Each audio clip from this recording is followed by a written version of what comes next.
আর্থিক ব্যবস্থাপনা সংক্রান্ত নীতিমালা ২০২৬ পার্ট ৩। ৫৯ পরিচালনা কমিটির একটি সভা অনুষ্ঠানের পর পরবর্তী সভা অনুষ্ঠানের পূর্ব পর্যন্ত সকল আয় ব্যয়ের হিসাব কার কর্তৃক উপস্থাপনপূর্বক অনুমোদন নিশ্চিত করতে হবে? উত্তর গ, প্রতিষ্ঠান প্রধানের মাধ্যমে। আয় ব্যয়ের হিসাব উপস্থাপনের পর কি নিশ্চিত করতে হবে? উত্তর খ, অনুমোদন নিশ্চিত করতে হবে। ৬১ ক্রয় উপকমিটি গঠনের দায়িত্ব কার? উত্তর গ, প্রতিষ্ঠান প্রধানের দায়িত্ব। ৬২ উন্নয়ন উপকমিটি কার অনুমোদন ক্রমে গঠিত হয়? উত্তর গ, পরিচালনা কমিটির। ৬৩ উন্নয়ন উপকমিটির আহ্বায়ক হিসেবে দায়িত্ব পালন করেন কে? উত্তর খ, প্রতিষ্ঠানের একজন সিনিয়র শিক্ষক। ৬৪ সরকারি ও বেসরকারি অর্থায়নে নির্মিতব্য বা নির্মীয়মান অবকাঠামোর পরিবীক্ষণের দায়িত্ব কোন কমিটির? উত্তর গ, উন্নয়ন উপকমিটির। ৬৫ উন্নয়ন উপকমিটি কাকে নিয়মিত হালনাগাদ তথ্য সরবরাহ করে থাকে? উত্তর গ, অর্থ উপকমিটি। ৬৬ নিচের কোনটি উন্নয়ন উপকমিটির কার্যপরিধির অন্তর্ভুক্ত? উত্তর গ, অবকাঠামোর যথাযথ ব্যবহার নিশ্চিতকরণ।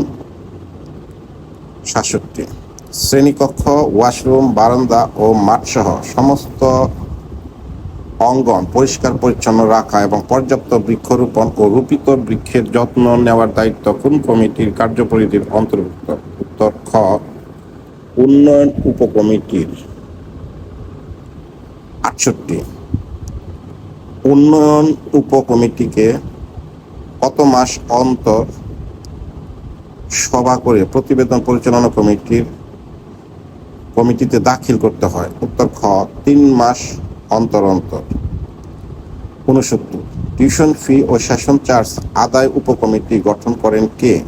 উত্তর খ, বেসরকারি শিক্ষা প্রতিষ্ঠান প্রধান।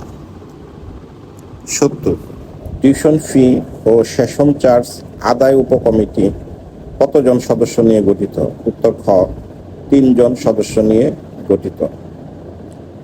৭১ টিউশন ফি ও সেশন চার্জ আদায় উপকমিটি কত সময়ের জন্য গঠিত হয়? উত্তর গ, প্রতি পঞ্জিকা বৎসরের জন্য। ৭২ টিউশন ফি ও সেশন চার্জ উপকমিটির মাসিক প্রতিবেদন কার নিকট দাখিল করতে হয়? উত্তর গ, পরিচালনা কমিটি। ৭৩ অভ্যন্তরীণ পরীক্ষা কার্যক্রম মূল্যায়ন উপকমিটি কতজন সদস্য নিয়ে গঠিত হয়? উত্তর খ, ৩ জন সদস্য নিয়ে গঠিত হয়। ৭৪ অভ্যন্তরীণ পরীক্ষা কার্যক্রম মূল্যায়ন উপকমিটির আহ্বায়ককে তাহার কাজের জন্য কি করতে হয়? উত্তর গ, প্রাক্কলিত বাজেট প্রণয়নপূর্বক প্রতিষ্ঠান প্রদানের অনুমোদন নিতে হয়। ৭৫ মূল্যায়ন পরীক্ষা কার্য সম্পাদনের কত দিনের মধ্যে আয় ব্যয়ের হিসাব দাখিল করতে হবে? উত্তর খ, ৩০ দিনের মধ্যে দাখিল করতে হবে। ৭৬ পরীক্ষা কার্যক্রম পরিচালনার ব্যয় নির্মাণের ক্ষেত্রে উপকমিটিকে কি অনুসরণ করতে হবে? উত্তর গ, যথাসম্ভব কৃচ্ছ সাধন করতে হবে। ৭৭ পরীক্ষা কার্যক্রম মূল্যায়ন সংক্রান্ত যাবতীয় আয় ব্যয়ের বিস্তারিত হিসাব কিভাবে সংরক্ষণ করতে হবে? উত্তর গ, রেজিস্টারে সংরক্ষণ করতে হবে ভাউচার সহ। ৭৮ অভ্যন্তরীণ অডিট উপকমিটি গঠন করেন কে? উত্তর খ, পরিচালনা কমিটি। ৭৯ অভ্যন্তরীণ অডিট উপকমিটির সদস্য কারা হতে পারবে? উত্তর গ, ক্রয় উপকমিটির সদস্য ব্যতীত দক্ষ ও অভিজ্ঞ শিক্ষক। ৮০ অভ্যন্তরীণ অডিট উপকমিটি কত সময় নিরীক্ষা সম্পন্ন করবে? উত্তর গ, প্রতি পঞ্জিকা বৎসরের নিরীক্ষা সম্পন্ন করবে। অভ্যন্তরীণ অডিট উপকমিটি নিরীক্ষা প্রতিবেদন পরিচালনা কমিটির নিকট কবে দাখিল করতে হবে? উত্তর খ, ৩১ জানুয়ারির মধ্যে। ৮২ শিক্ষা প্রতিষ্ঠানের সকল আয় ব্যয় কার পরিদর্শন ও নিরীক্ষার আওতামুক্ত থাকবে? উত্তর খ, শিক্ষা বিভাগ, নিরীক্ষা বিভাগ, সংশ্লিষ্ট অধিদপ্তর এবং পরিদর্শন ও নিরীক্ষা অধিদপ্তরের। ৮৩ অডিট আপত্তি নিষ্পত্তি করতে হবে কোন নির্দেশিকার আলোকে? উত্তর গ, সর্বশেষ হালনাগাদকৃত বেসরকারি শিক্ষা প্রতিষ্ঠানের হিসাব রক্ষণ পদ্ধতি নির্দেশিকা অনুসারে। ৮৪ অভ্যন্তরীণ নিরীক্ষার জন্য প্রতি মাসের কত তারিখের মধ্যে পূর্ববর্তী মাসের ক্যাশ বই ও ব্যাংক বিবরণী সংগ্রহ করতে হবে? উত্তর গ 10 তারিখের মধ্যে। 85, ব্যাংক সমন্বয় বিবরণী প্রস্তুতের জন্য কোন দুটি নথি প্রয়োজন? উত্তর খ ক্যাশ বই ও ব্যাংক বিবরণী। 86, প্রস্তুতকৃত ব্যাংক সমন্বয় বিবরণী কোথায় উপস্থাপন করতে হবে? উত্তর গ পরবর্তী পরিচালনা কমিটির সভায়। 87, এই নীতিমালার কোন অনুচ্ছেদের ব্যত্যয় ঘটিলে কারা ব্যক্তিগতভাবে দায়ী থাকবে? উত্তর খ প্রতিষ্ঠানের প্রধান সহ সংশ্লিষ্ট শিক্ষক দায়ী থাকবেন। 88, এই নীতিমালার ব্যত্যয়ের ক্ষেত্রে নিম্নের কোনটি শাস্তি হিসেবে আরোপ করা যেতে পারে? উত্তর গ বরখাস্তকরণ বা এমপিও স্থগিতকরণ। 89, বিধিমালা ব্যত্যয়ের ক্ষেত্রে কোন কমিটির বিরুদ্ধে শাস্তিমূলক ব্যবস্থা গ্রহণ করা যেতে পারে? উত্তর গ ম্যানেজিং কমিটি অথবা গভর্নিং বডি অথবা অ্যাডহক কমিটি। 90, বেসরকারি শিক্ষা প্রতিষ্ঠানের আর্থিক স্বচ্ছতা নীতিমালা 2026 জারির পর কোন নীতিমালা রহিত করা হয়েছে? উত্তর খ বেসরকারি শিক্ষা প্রতিষ্ঠানের টিউশন ফি, ভর্তি ফি, সেশন ফি এবং বোর্ড বিশ্ববিদ্যালয় পরীক্ষা ফি সহ যাবতীয় আয় ও ব্যয়ের স্বচ্ছতা ও জবাবদিহিতা। 91, নিম্ন মাধ্যমিক অথবা মাধ্যমিক পর্যায়ের প্রতিষ্ঠানে 500 জন পর্যন্ত শিক্ষার্থী থাকলে প্রতি মাসে দৈনন্দিন অত্যাবশ্যকীয় বা আনুষঙ্গিক ব্যয় মেটানোর জন্য কত টাকার প্রয়োজন? উত্তর ক 10,000 টাকা। 92, বিদ্যালয় ও মহাবিদ্যালয় প্রথম হতে দ্বাদশ শ্রেণী পর্যন্ত পর্যায়ের প্রতিষ্ঠানে 1000 জন পর্যন্ত শিক্ষার্থী থাকলে প্রতি মাসে দৈনন্দিন অত্যাবশ্যকীয় অথবা আনুষঙ্গিক ব্যয় মেটানোর জন্য টাকার পরিমাণ কত? উত্তর ক 15,000।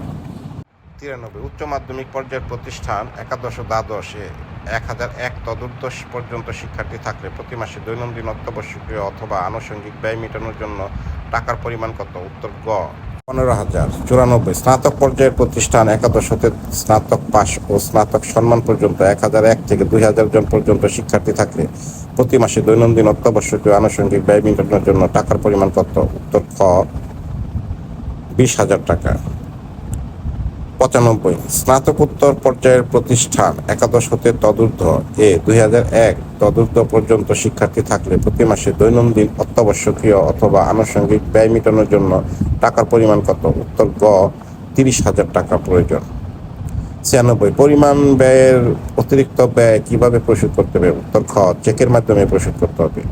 97, নগদে ক্রয়ের ক্ষেত্রে একক ভাউচারে ব্যয়ের সর্বোচ্চ সীমা কত? উত্তর খ 25,000 টাকা। 98, আয় অনুমান অংশে নিম্নের কোনটি শিক্ষার্থীদের কাছ থেকে প্রাপ্ত আয় হিসেবে গণ্য হয়? উত্তর খ উন্নয়ন ফি। 99, এমপিওভুক্ত শিক্ষক কর্মচারীর বেতন কোন উৎসের অন্তর্ভুক্ত? উত্তর গ সরকারি অনুদান বা বরাদ্দ। 100, নিচের কোনটি অন্যান্য উৎসের আয় হিসাবে তালিকাভুক্ত হবে? উত্তর ঘ সম্পত্তি ও বিনিয়োগ থেকে আয়। 101, ব্যয়ের প্রাক্কলন অনুসারে শিক্ষক ও কর্মচারীর বেতন কোন খাতের অন্তর্ভুক্ত? উত্তর গ বেতন ও ভাতা খাতে। 102, ব্যয়ের প্রাক্কলন এস্টিমেটেড এক্সপেন্ডিচার অনুসারে বিদ্যুৎ, পানি ও গ্যাস বিল কোন ধরনের ব্যয়ের অন্তর্ভুক্ত? উত্তর খ পরিচালন ব্যয়ের অন্তর্ভুক্ত। 103, ব্যয়ের প্রাক্কলন অনুসারে আইসিটি ল্যাব অথবা কম্পিউটার ক্রয় কোন খাতে পড়ে? উত্তর ঘ উন্নয়ন ব্যয় খাতে পড়ে। 104, ব্যয়ের প্রাক্কলন এস্টিমেটেড এক্সপেন্ডিচার অনুসারে মেধাবৃত্তি ও উপবৃত্তি প্রদান কোন খাতের অন্তর্ভুক্ত?